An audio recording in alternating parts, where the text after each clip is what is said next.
Okay, we're back for start of the second half action. First half stats, Paul. Pandolfi, 3 carries, 18 yards. Silvetti, 7 carries, 28 yards. Greg Carey, 2 for 2 passing, 25 yards. On the other side of the ledger, not too much except Mark Goyer. I got Mark Goyer down for about 20 yards on 4 carries. Well, it was LaRose, was it not, who ripped that draw place, the last running play of the first half prior to the field goal attempt. But it was one of those situations we noted before that snap that Ashland had 4 guys back deep, way back. And, in a situation like that, your draw play would probably carry for something. But it turned out that with a second left, they attempted a field goal, and it was short. So Ashland went into the locker room leading 3-0, and that's where we stand at this moment. John Savage with the big 3. Clockers had the better of the first 3 quarters of the half, and Bellingham seemed to have won the last half of the second period, but Ashland has the lead. Bernard and LaRose are back deep. They're waiting for Savage's kick. Here it comes, and it's a low. It's going to be a squibber, and it's going to come up short. And I believe that's Goyer, and Goyer at the 40. Goyer ahead to about the 45-yard line where he stopped, and Bellingham will take it over 1st and 10. That was indeed Mark Goyer, number 21. Big kid. And that's the truth of almost that entire team. Those are big kids playing football for Bellingham. Quarterback's the only small man. And Greg Smith, number 3. Played all night with a full house backfield. 3 guys back there in the wishbone. And the handoff is to number 30. That's LaRose. LaRose carries for a yard or 2, and he's stuffed. So it'll be 2nd down. Jeff Rose now with 27 yards, rushing and 6 carries. Clockers, are they in a 5-3 now defensively? Seem to be playing 3 linebackers and 5 up front. Yeah. They are indeed right now. All right, same offensive set. And it's Smith trying to roll. I don't know if that was a broken play, but he picks up some yardage. Now he pitches, and he pitches to Goyer, and Goyer carries forward, and they've got a 1st down out of this. That almost looked like a broken play, but it went for 10 yards.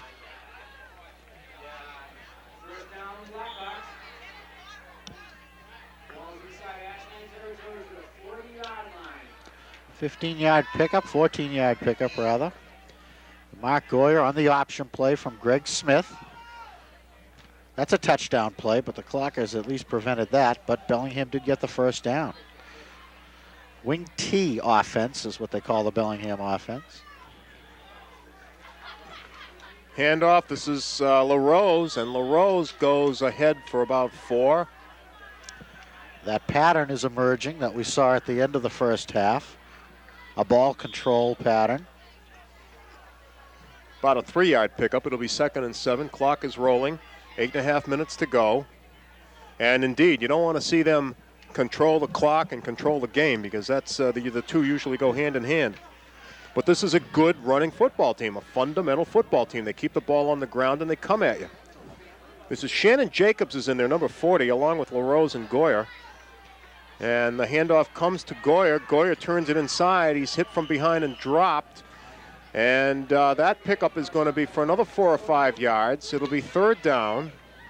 And it's going to be close. 3rd down and just about 2.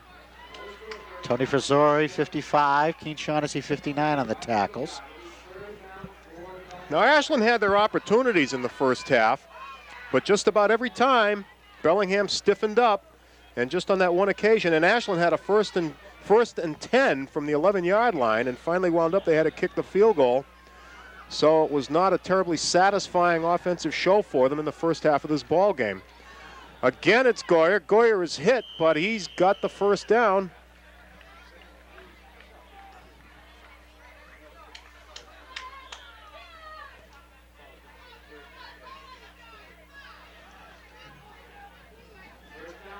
Goyer brought it to about the 27-yard line.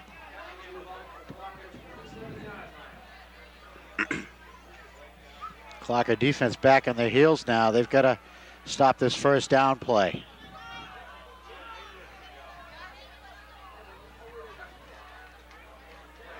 Smith Again, has it. It's the keeper. Now the pitch to LaRose. LaRose surging ahead. LaRose is going to take it in. Touchdown.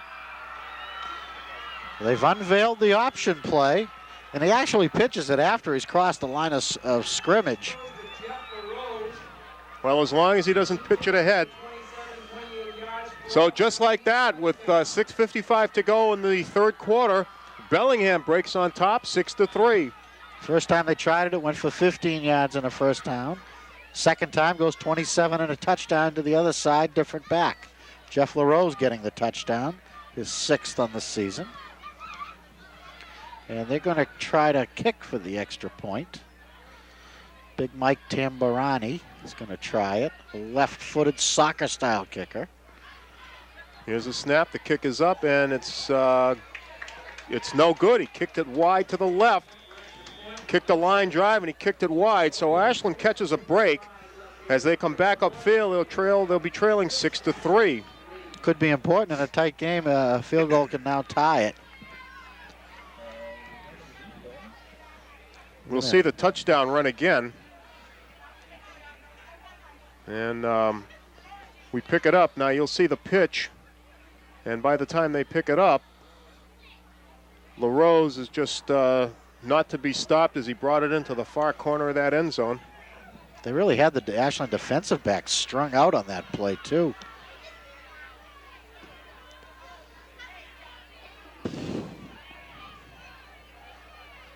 So, pressure on quarterback Greg Carey and the offense now to do something. Ashland must score again to win this game. No longer protecting the 3-0 lead, now trailing 6-3. Ball teed up here on the near hash mark. Silvetti is deep. Along with Asenko. Here comes the kick, and they kick it. It's going to come down, and that's Sudmeyer with it. Sudmeyer at the 33, 34-yard line, so the Clockers will take it over there, 1st and 10.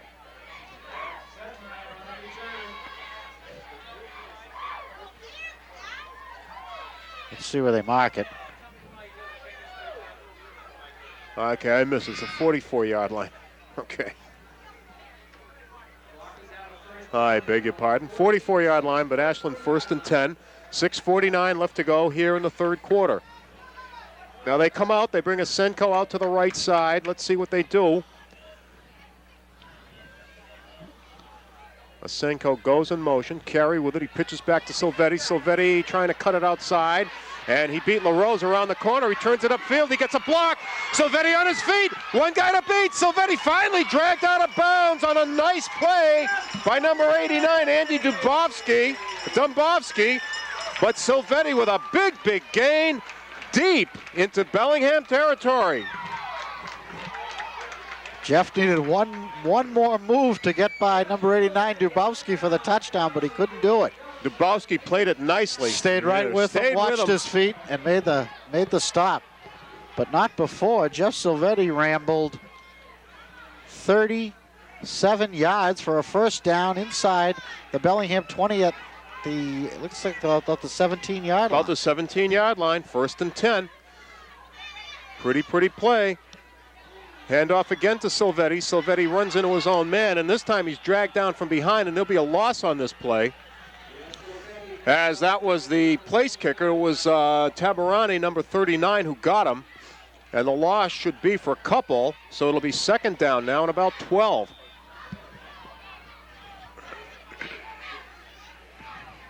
Just when you think you're starting to poke holes in this Bellingham defense, they come right back with a big defensive play. Same player that went 37 yards is stopped for a 2-yard loss. Carey again. Carey to throw. He's getting some pressure. He throws it out deep for Tarasenko. Asenko, complete, and Asenko out of bounds around the 2.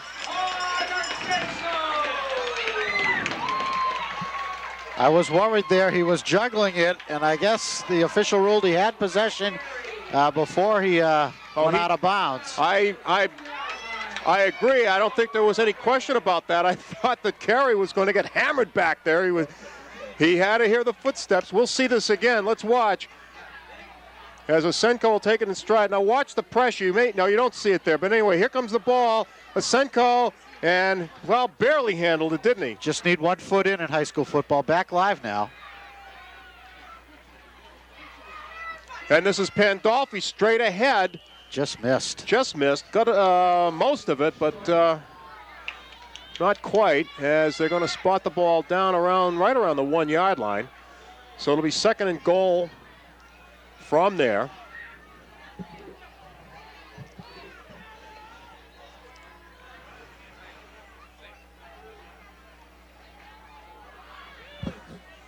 Pandolfi's your man in this situation. I do believe. Harry again. Handoff Silvetti. Silvetti touchdown! Jeff Silvetti dives in from the 1. And Ashland retakes the lead. And after a first half of very little offense, Bang. Scoring. Bada boom, bada bing, 2 touchdowns. 2 touchdowns in the first 4 minutes of the second half. That was, however, what you would term an electrifying pass play to Todd Asenko. And that obviously is what set it up as they brought it down, but also a super run by Silvetti. They're lining up for 1. Savage, the kick is up, and the kick is going to be good. Looks like it was deflected, but it spun through there. Big point. Made it over the crossbar with about an inch to spare, but nonetheless it was good, and they come back upfield with the Clockers leading 10-6. Gives Ashland a 4-point lead. Long way to go in this one. And we're going to have a replay of either the touchdown or the extra point here. It's the touchdown. Silvetti on the dive. Finds pay dirt. He's happy about it. Folds his arms, does a dance. And now we're getting ready for the kickoff. John Savage having himself a night. 4 points in the game. His first career points. Reminiscent of Lou Groza. Lou the Toe. Lou the Toe. The man that invented field goals. You love to see a lineman kick, though, don't you? And I don't mean an end. They're not really linemen. I mean a guy that doesn't touch the ball. Lou was a tackle. He was a tackle. Number 76, that sound right? 70-something, he was a tackle. Anyway, okay, Savage to kick.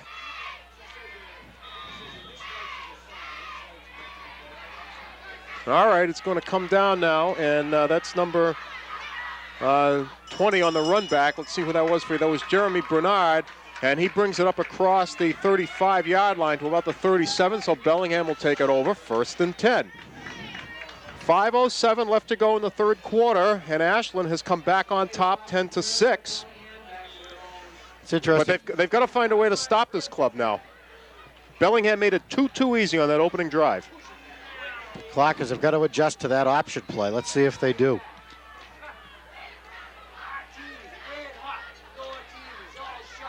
Handoff, is it Goyer? Gets about 7 nice. yards. Big gain. And they'll mark it right around the 45-yard line, so it'll be 2nd down and maybe 3. Clocker defensive backs such as Kevin Hatcher, 45, they've got to be very wary. They've got to help out on the tackling on the run, but they've also got to be prepared for that option play and the sweeps by quarterback Greg Smith. Hand it off again. This is the big guy, number 40. That's Shannon Jacobs, and he's got the 1st down. And there's a flag down. Let's see what this is. I think I saw a face mask indicated. That'll be after the play, of course. Indeed, it's against Ashland. They'll tack it on. That doesn't help. Is it a 5? It's just a 5. Still doesn't help. Inadvertent, so it'll be 1st and 10. The ball is in Ashland territory right at the 45-yard line. Clock is running, 4.5 minutes left to go here in the third quarter. And Bellingham says, we don't care if you scored, we're going to do it too. Let's see if they can. But they have persistently kept the ball on the ground, and they've been very successful. Again, the handoff. This is Jacobs again, and he's hit by Hatcher and tackled, but he rips off a gain of about 7. And Adam Van Beek is slow getting up.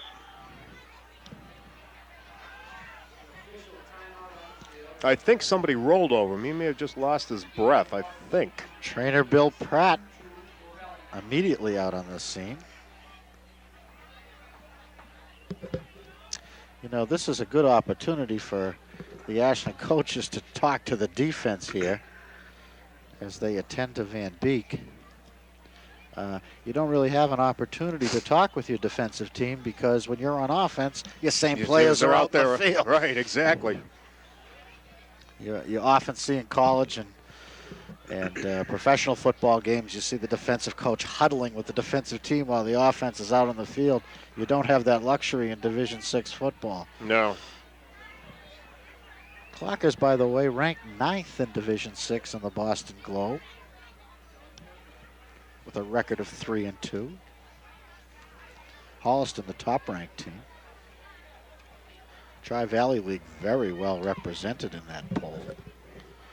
Westwood is in there.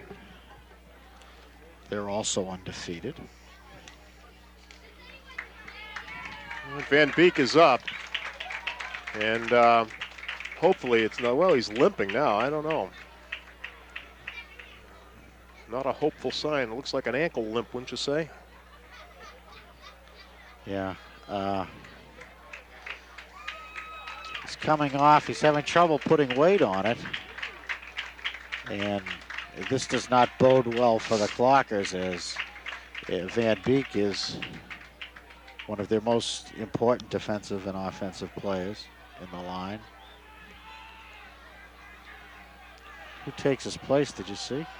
I'm afraid I didn't. 2nd and 3 anyway. Let's see what happens here. Bellingham with the ball. A handoff again. It's Jacobs. Now they're going to Jacobs 3 plays in a row. And he bumped it up close to the first down. Mark, let's see where they spot it and let's see what happens. The indication is that he did not make it. It'll be 3rd down and about 1. I thought I saw a number 70 out there, which would be the senior Steve Dunn, who has stepped into Van Beek's slot, or is actually a tackle he's playing. And it's the keeper again, and Smith breaks it upfield, and he's finally tackled as he gets to the 30-yard line, but he picks up the first down. It's another first down. That was the option play again.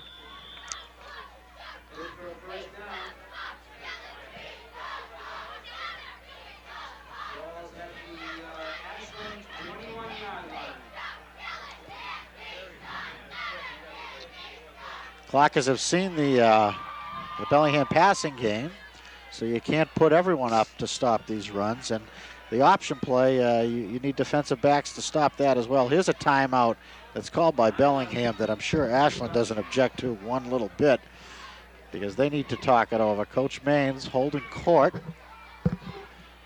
giving instructions and encouragement. Van Beek is right down below us on the bench with his foot up and an ice pack around the ankle, so it does not bode well for this game. I asked Brian Blagensteiner how he was hurt. He has no idea. He was just a running play. He carried the ball in the tackling. And something. He felt something, and they tell him he's through for the season. They tell him he won't be back. He'll be out 6 weeks, but he told me he's planning to play in the Midway game 3 weeks from tonight if he can. Clockers go on the road, play a Saturday afternoon game in Framingham against Keefe Tech next week. But they want this game as a springboard into those games. That's right. Then Dover Sherburne, then Medway. Mustangs very tough. And then Thanksgiving Day, they return home for the 10 o'clock game against a tough Hopkinton team. The ancient rival, Hopkinton Hillis. And Hopkinton very strong. They've beaten this Bellingham team 20-8. They have a big game against Holliston tomorrow afternoon. Well, here's the situation. 1st and 10.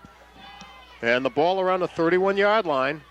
Smith with it. He hands it off. This was it Goyer again, I believe. Let's see. They'll unstack.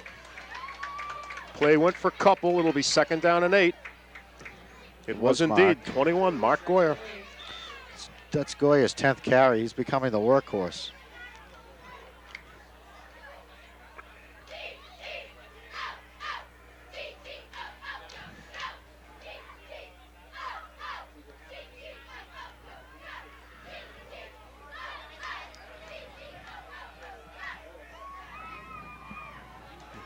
is the old set that we're so familiar with. Handed off again inside to LaRose, number 30. And he just hammering ahead to the 25-yard line. We'll see where the ball is spotted. Right, no, it's outside the 25, around the 26. So it'll be third down and about 4.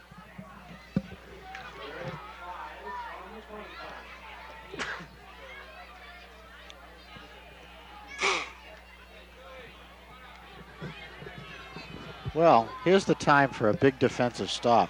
They need it. Although they will try on fourth down if they don't get it. LaRose. LaRose with a crazy pitch to Goyer. Goyer is brought down. Did he get it? No. I don't think he's got a first down, but he did pick up something. He picked up enough that they'll try it. I'll tell you, he's... Goyer ended up with that ball. I think they're going to measure. He's very close. Closer than I thought. Sure enough. You look on the sideline at the markers, it doesn't even look like they're anywhere near it, but an excellent spot of the ball if you're a Bellingham fan.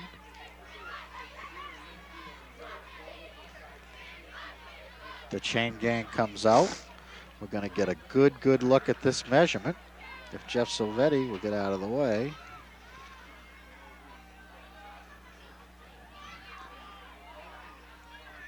He's got it. First down.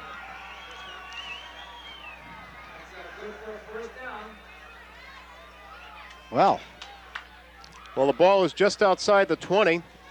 First and 10, minute 20 left to go here in the third quarter. I've almost got the feeling that the last team to have the ball is going to be the team that wins because they haven't been able to stop each other since the second half began. Both teams with touchdown drives immediately here in the second half. This is the third drive of the half. Smith again, and the handoff inside that time. I think it was Shannon Jacobs. And it carried for a couple, second down and 8.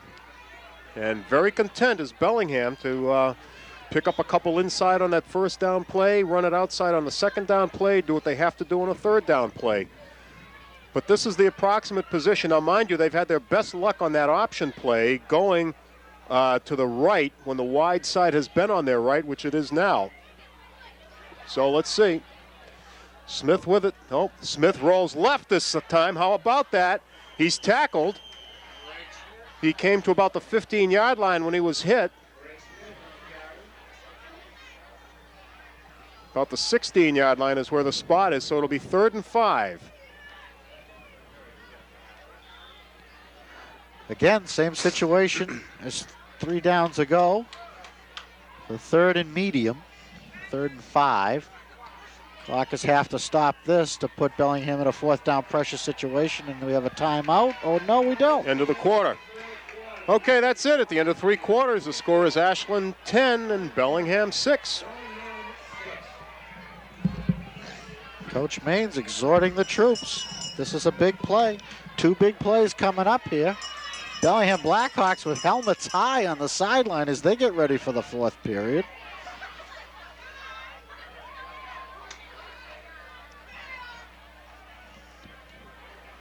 Blackhawks last champions of the Tri-Valley League in 1990 when they shared it with Westwood and Holliston. Only the second time they've been champions in the Tri-Valley League.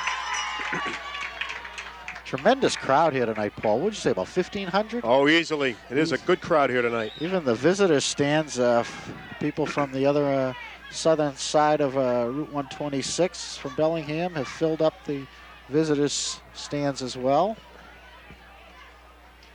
And this is our last night broadcast of this season because everything else now is on the road until we come home at 10 o'clock in the morning on Thanksgiving Day. So that's always an interesting option every 2 years to see a game under real normal daylight conditions out here at Ashland. Always a great day. Always see a lot of people that you don't see any other place.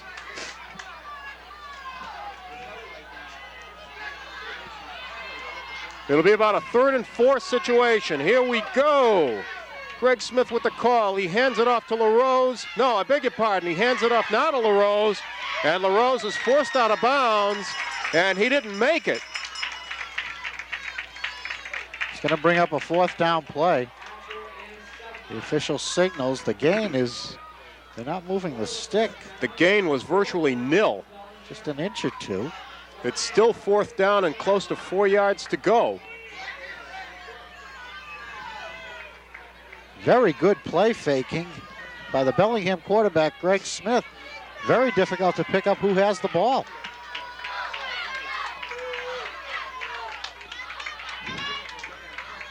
The exciting wing T option offense causing Ashland fits here in the second half.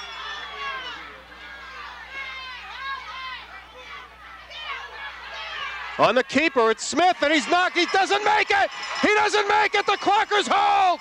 The Clockers will take it over on downs.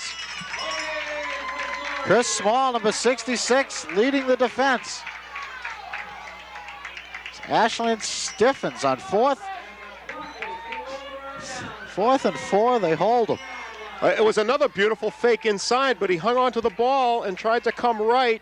And again, you know, as I emphasized before, they've had their best luck on that sweep, but going to the wide side, and this time he didn't have it. But in any case, the Clockers were in on him and brought him to the turf. So the Clockers take it over with 9:49 left to go in the game. They have the lead, and they're going to be working from their own 15-yard line, 14-yard line. Carey with the count. Carey with the ball, hands it off inside. I believe it's Pandolfi. Let's see. Gang tackled as he picked up not much. The clock is running. About a yard pickup, not much more, maybe not even a yard. So it'll be 2nd down, call it 9. Brad Mantle, 71, is into the offensive line. I guess he's in Van Beek's position. I guess he's the tight end. Well, Van Beek is right down below us with about a roll and a half of tape on that ankle, and now he's trying it out. Oh, he wants in, I'll tell you. I doubt they would go to Mantle in this situation, but you never know. Ricky Porter in the game, 32. The pitch is to Silvetti. Pitch back to Silvetti. Silvetti trying to turn the corner, and he is comes ahead for about 3. He's tackled down there just around the 17, 18-yard line. We'll see where they spot it as usual.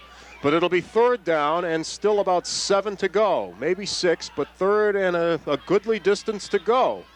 A big play coming up.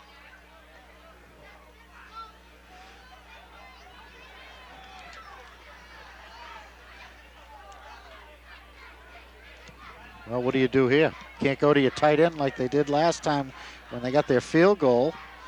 And they went to Adam Van Beek. He's out of the game. Play fake, and it's going to go. There was a handoff. That was Pandolfi, and Pandolfi took a loss on the play, so it'll be 4th down. What did they fake the long pitch and then hand it off? Hand it off. Sort of a delay type play. It just went nowhere as they were in on Carey almost before he handed it off. Actually, a loss of 3. 4th down, and it's going to be number 14. Van Beek can't punt. It's Ryan Donahue. The backup quarterback, the freshman, is going to try one here. Gets it away. Gets it out. And it's going to take an Ashland roll. There'll be no run back. Finally, it's down by Pandolfi right around the 39-yard line. So a decent, okay kick by Donahue. In that situation, that was a tremendous kick. You talk about pressure, and he had some guys in on him, but he got the ball out of there. That was the important thing, just to get it out of there. Get it out. Good field position for the Blackhawks with 7:37 left to go in the game. As we noted, they start up from the Ashland 39-yard line. So here we go.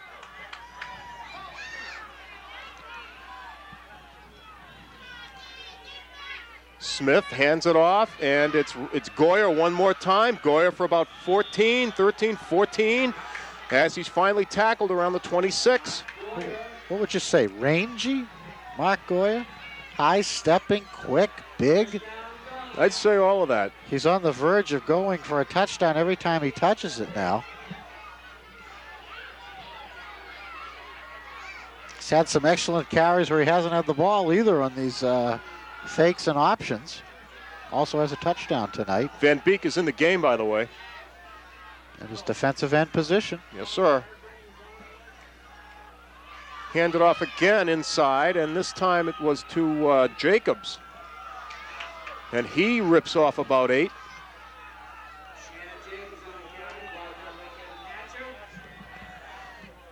Strong drive here from Bellingham, starting at the Ashland 39.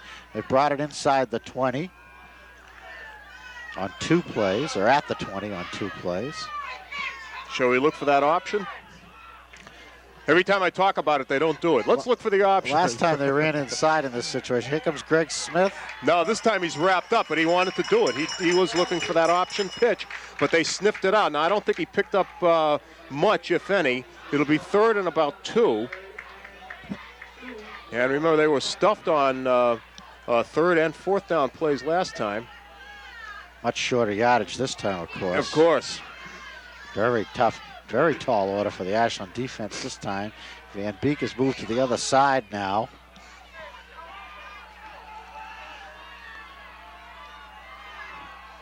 Clock has played the run. Handoff inside. I think it's LaRose. Not much. No, I don't think. No, 4th down. They're signaling 4th down, so the surge might have gotten them a yard, maybe. Not even. They barely moved the stick up. So it'll be 4th down, more than a yard. So let's see if let's see who they go to. Keen Shaughnessy gets a defensive signal. I would imagine the Clockers will have everyone up on this one. Hatcher and Silvetti, the corners, drop back.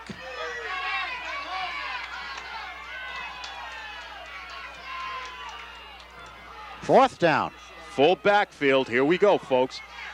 Quick handoff, and it went to LaRose, and I think he's got it. Let's see. Only got a couple, but only needed one. Didn't need much. He's got it. And those handoffs are so quick and crisp that they're tough to pick up, and every back can do it. All 3 backs coming out of there can do it. I didn't see this the first half. They unveiled unveiled this in the second half. Whatever they talked about in the locker room had an impact. Under 5 minutes to go. Bellingham working from about the 17-yard line, 1st and 10. And the handoff is to Jacobs. This time, Jacobs with a big hole, and he breaks it down to the 5, maybe the 4. Let's see. It's inside the 5, and yes, indeed, 1st and goal. Will it be first? Yes, it will. 1st and goal from the 4. Clock is having trouble finding an answer to this Bellingham ground game. It's an awesome assault. The big backs, number 40, Shannon Jacobs, number 21, Mark Goya, number 30, Jeff LaRose, pounding away. It was Jacobs again. Greg Smith took it in. It was Smith, I beg your pardon. Again, beautiful fake, touchdown.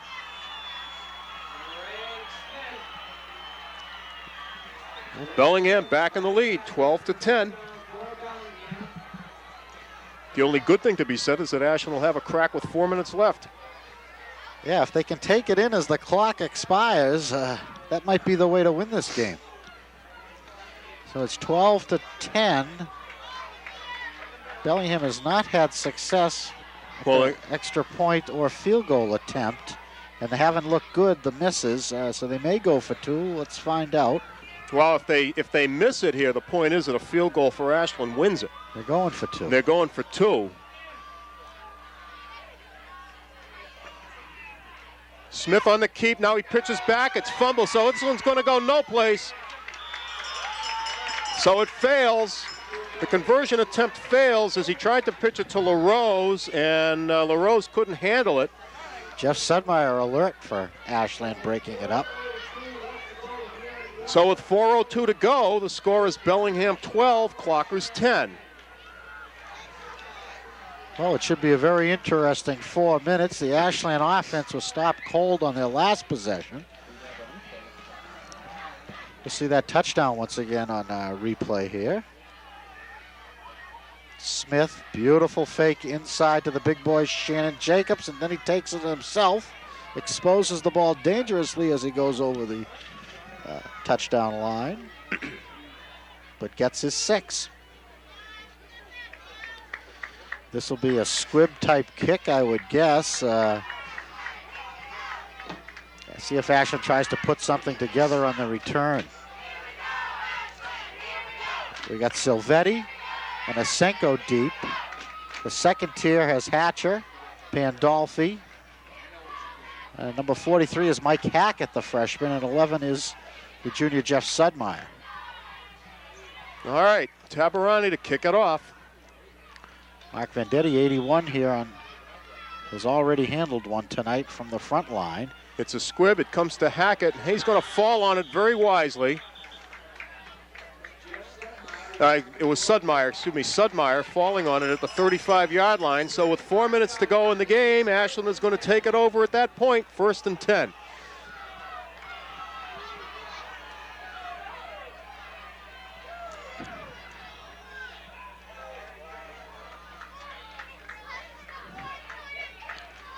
Carey gets the play from Coach Maines, brings it into his huddle. Now Van Beek is back in there at his tight end position, so we don't know how mobile he is. He's got a lot of tape on one foot, but he's in there. Back to throw Carey. Carey looks for Van Beek. He's got him! First down, Van Beek as he crosses the 45-yard line to about the 47. Great play action fake, and then he fired a bullet to Van Beek.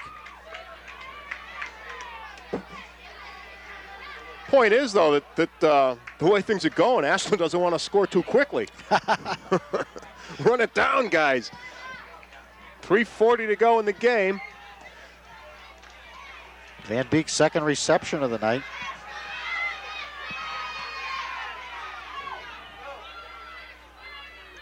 Carey again, straight back to throw, has some time, runs up, throws it out deep, intended for Silvetti. It falls incomplete. And Silvetti tripped at the last moment. That play had potential. I don't know if the ball might have been, it wasn't a well-thrown ball. It was kind of wobbling, actually. Just slightly underthrown. Yeah, just enough to be underthrown because Silvetti actually had his guy beaten. He had a step on him. That play's worked for them. It has worked. That was a touchdown play 2 weeks ago, was it not? On that crossing pattern from right to left, I believe it was. So 2nd and 10.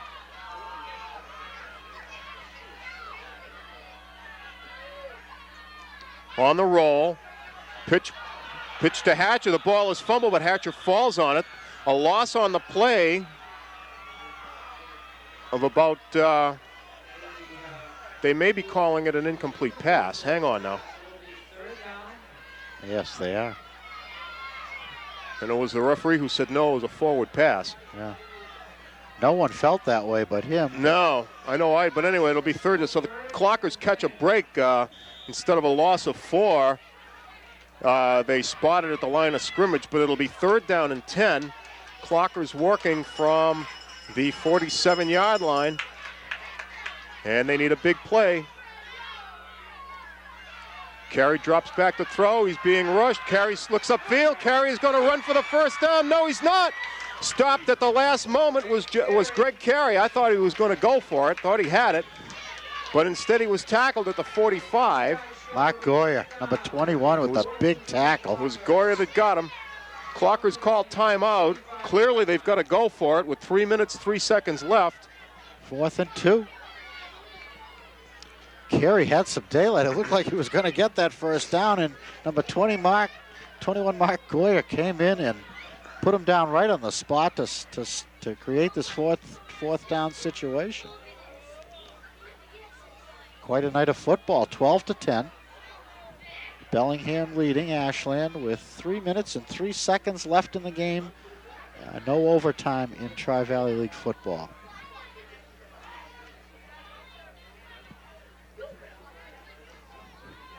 Clockers would like to get into field goal range at least. Try to win it that way. Tough decision here. Run, pass, option. Very heady play by Carey, though, bringing that ball up the middle himself.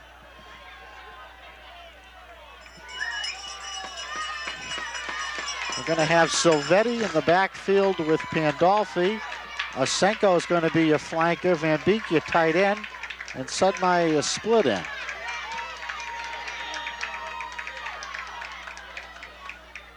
And those are the guys that got you this far, so here we go.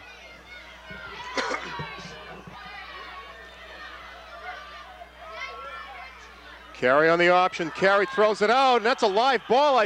No, they're going to say no. Bellingham fell on it. It was Goyer who fell on it. No difference. But it won't matter because Bellingham will take it over. I thought that was a forward pass, but they say no. In any case, it doesn't matter. It was called a forward It was. pass, yes. The referees were signaling incomplete. All right. As Carey had absolutely no time to do anything. I'm not sure what that play was. I guess it was the option again, but they were all over him. Yeah, Take a closer look at that on our Cable 8 instant replay. He threw it behind, was it Asenko? He threw it at Pandolfi's back. Craig wasn't even looking for it, but Greg was about to be tackled, so he had to do something. Let's see what Bellingham does. Now, there's still time in this game. Handoff, Jacobs for a couple. It'll be second down. Pickup of about a yard, so 2nd and 9. And the clock is stopped. Ashland takes a timeout with 2:53 left in the game. Bellingham 12 and Ashland 10. Bellingham ball. Well, the Clockers just positively, absolutely have to stop these guys, and they have to do it right here. Very difficult situation here. That first down play was a good start for the Ashland defense. They need just 3 more to get the ball back, or a turnover. Bellingham has not, I guess they did fumble one snap tonight, but and a punt I guess they fumbled as well, but they covered them both themselves.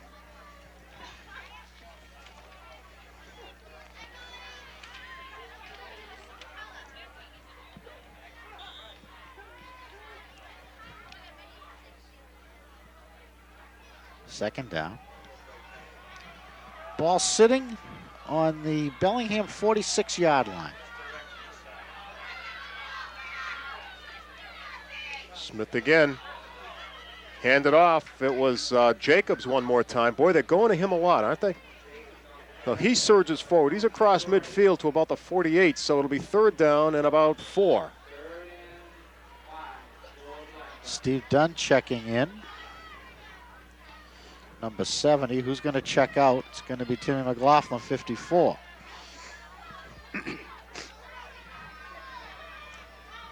Now the clock is running down to 2:20.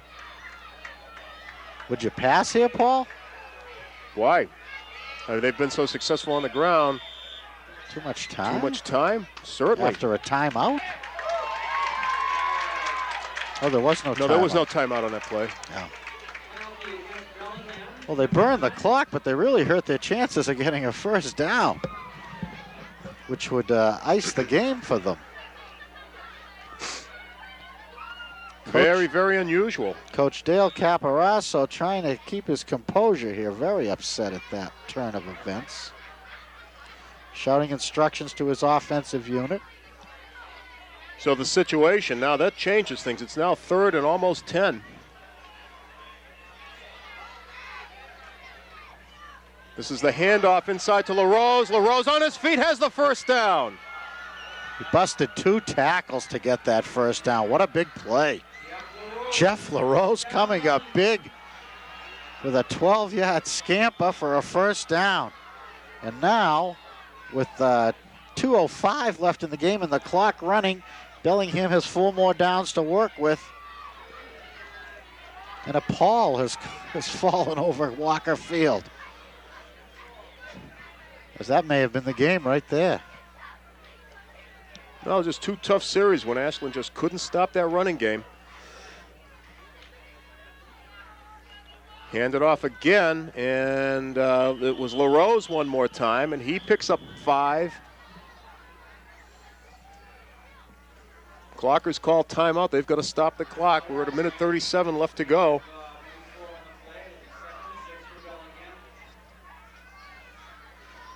I got Jeff LaRose for about 80 yards tonight on 11 carries. Let's see, Goyer.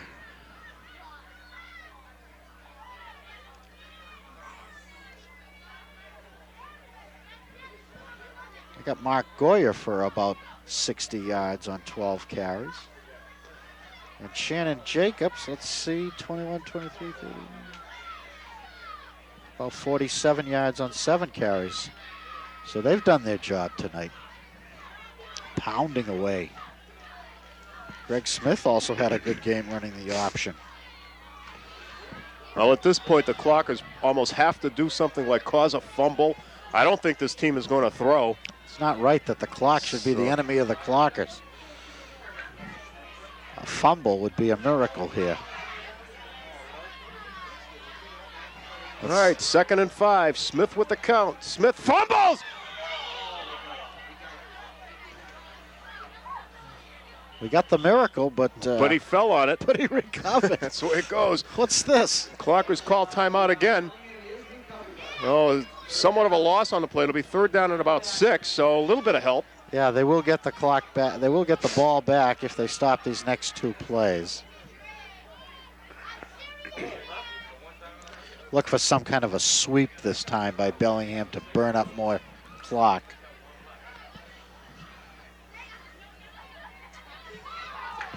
Ashland junior varsity team picked up their first win of the year this week, beating Medfield 20-6. Louis Arroyo and Jason Meade scoring on the ground for Ashland, both freshmen.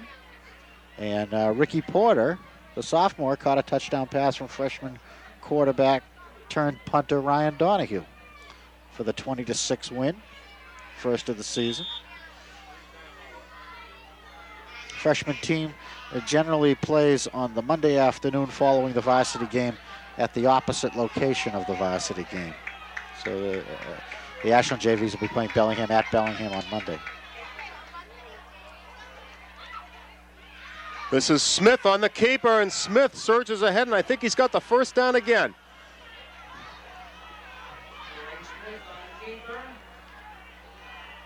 They're moving the sticks. That's the game. Yep, that'll do it, folks. Ooh.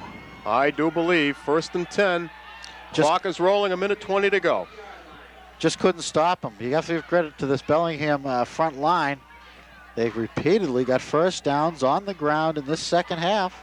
Also punched 2 touchdowns in. Kept the ball away from the Clockers in the final minutes. And that's what you do to get a win. So it looks like it's going to end up a tough loss. Yep. 12-10.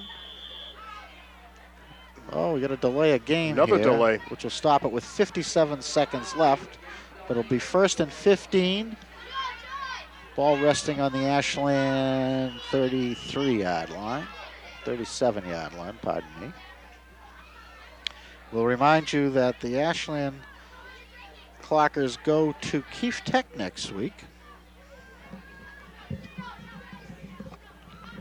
to play the Unicorns. Game time is 1:30 in Framingham. I think that game is on the campus of Keefe Tech, which is near Loring Arena. And then on November 7th, they play at Dover-Sherburne, a 2 o'clock Saturday afternoon game at Dover-Sherburne. And then a Friday night game at Medway on the 13th, and then Thanksgiving Day at home against Hopkinton. Well, I'll tell you, this has been one sharp running team, hasn't it? Excellent second half by Bellingham. Superb second half by Bellingham, no question. And Offense, very impressive. Do you have a total for Smith? Yes. Because he's got some yards, too. For Smith, I've got him for 16 and 19, 35 yards on about 8 carries. Very unofficial statistics. I have a touchdown. That's real official, though. That one counts. They're just going to fall on the ball. So we're down to 53 seconds. I don't know that Ashland can stop the clock again. Steve Dunn crashing in for the tackle on the touchdown. The Bellingham coach is up and down the sidelines. I think he'd like a flag thrown. They don't like it. No. Bellingham doesn't like it, but Clockers need a fumble to win the game, so you got to go for it. You got to go for it. Hey, what are you going to do? For whatever reason, they've stopped the clock. There's 2 officials out on two members of the coaching staff out on the field beefing to the officials, I think, about that. apparently Bellingham called another timeout. Planning some strategy with 46 seconds left in the game. Probably telling his offensive line that you've got to protect that quarterback. Don't let anyone in. Yeah. Make sure that whistle goes off. Yeah. And the referees call the play off before any Ashland defenders can get through. This win, if it comes out this way, will move Bellingham to 3-2 in the Tri-Valley League and drop Ashland to 2-3. Well, for the record, it's second down and about 21 yards to go. And the clock will pick up now from 46 seconds when they snap the ball.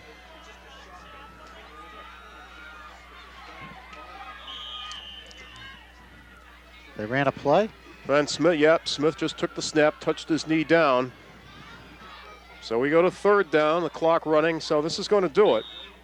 And it's tough to see an effort like this go for naught, but I think we got to have one more play here the way this is working out. There will. This will be about it.